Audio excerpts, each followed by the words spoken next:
आज मैं श्रीमद् भागवत पुराण के प्रथम स्कंद के 14वां अध्याय पढ़ने जा रही हूँ।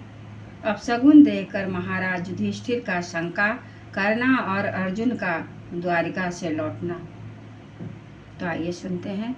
सूत जी कहते हैं, स्वजनों से मिलकर और पुण्य लोक भगवान श्री कृष्ण अब क्या करना चाहते हैं, यह जानने के लिए अर्जुन द्वारिका गए हुए थे।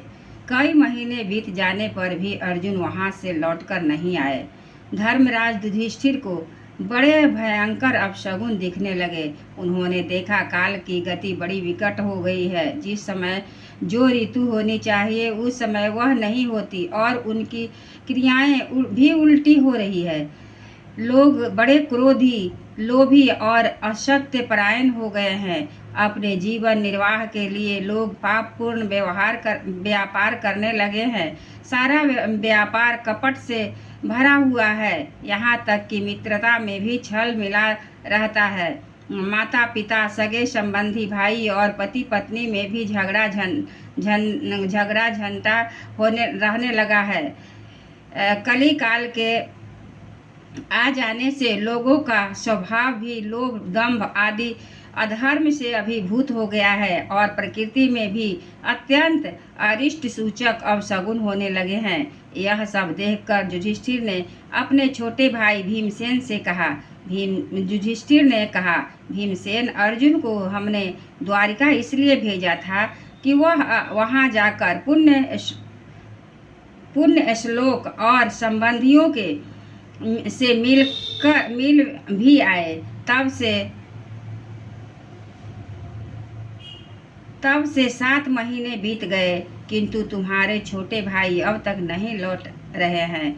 मैं ठीक यह नहीं समझ पाता हूँ कि उनके न आने का क्या कारण है।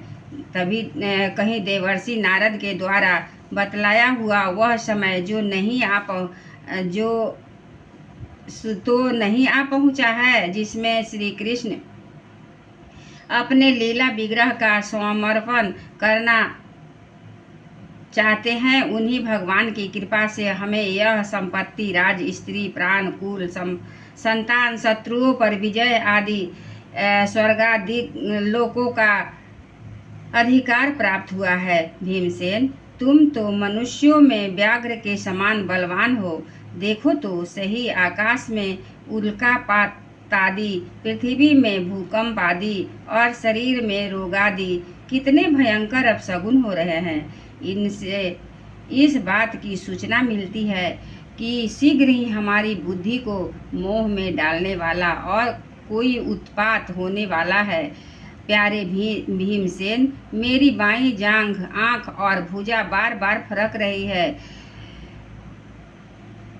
हृदय जोर से धड़क रहा है। अवश्य ही बहुत उल्टी जल्दी अनिष्ट होने वाला है। देखो, यह सियारिन उदय होते हुए सूर्य की ओर मुंह करके रो रही है। अरे, उसके मुंह में तो आग भी निकल रही है। यह कुत्ता बिल्कुल निर्भय सा होकर मेरी ओर देख कर चिल्ला रहा है। भीमसेन, गौ आदि अच्छे पशु मुझे अपने बाएं करके जाते हैं और गधे आदि बुरे पशु मुझे अपने दाहिने कर देते हैं।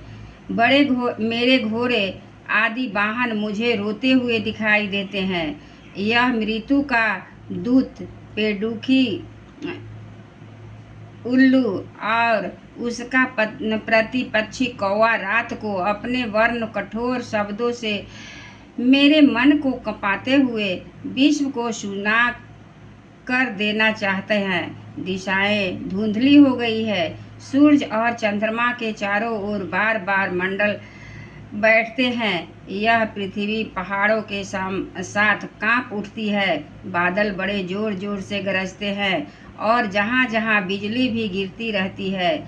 शरीर को छेदने वाली एवं धूली वर्षा से अंधकार फैलने वाली आंधी चलने लगती है। बादल बड़ा डरावना दृश्य उपस्थित करके सब ओर खून बरसाते हैं। देखो, सूर्य की प्रभा मंद पड़ गई है। आकाश में ग्रह परस्पर टकराया करते हैं। भूतों की घनी भीड़ में पृथ्वी और अंतरिक्ष में आग सी लगी हुई है।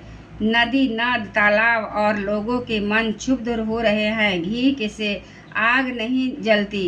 यह भयंकर काल न जाने क्या करेगा। बछड़े दूध नहीं पीते, गौएं दूहने नहीं देती। गौशाला में गौएं आंसू बहा बहा कर रो रही है। बैल भी उदास हो रहे हैं। देवता की मूर्तियां रो सी रही है। उनमें से पसीना चूने लगता है और वे हिलती डोलती भी है।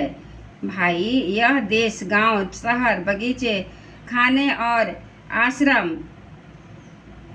श्रीहीन और आनंद रहित हो गए हैं। पता नहीं ये हमारे किस दुख की सूचना दे रहे हैं।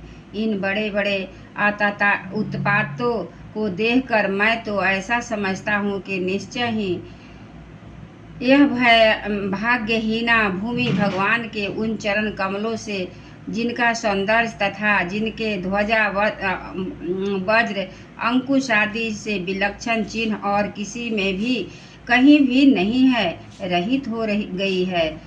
शौनक जी, राजा युधिष्ठिर इन भयंकर उत्पातों को देखकर मन ही मन चिंतित हो रहे हैं कि द्वारिका से लौटकर अर्जुन आए। युधिष्ठिर ने देखा अर्जुन इतने आतुर हो रहे हैं जितने पहले कभी नहीं देखे गए थे। मुंह लटका हुआ, कमल सरीखे नेत्रों में आंसू बह रहे हैं और शरीर में बिल्कुल कांति नहीं है।